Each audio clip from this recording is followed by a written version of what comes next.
Ho an'ny Andriamatoa sy Tendreny Soloneko izay filohan'ny Federationna Malagasy ny taranja judo sady solombavambahoaka ny Madagasikara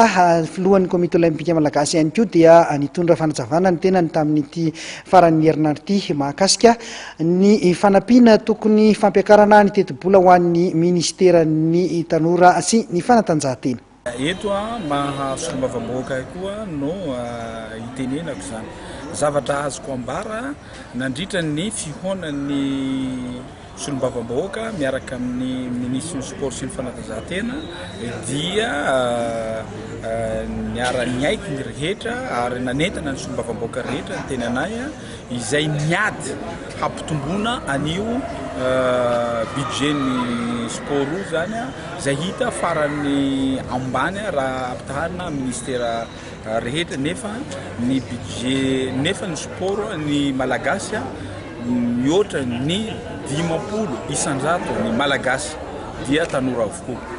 Nandritra ny fotoana nandaniana niny budget 2016 iny dia nanao fanambarana ny ministre ny finance fa hatombo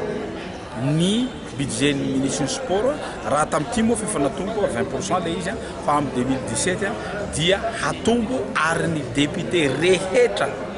miara ny tenan'io zavatra io ampitomboana izay ny tombony maha président comité olympique maha président fédération izay solombavambahoaka koa mba miady ho an'ny sport malagasy.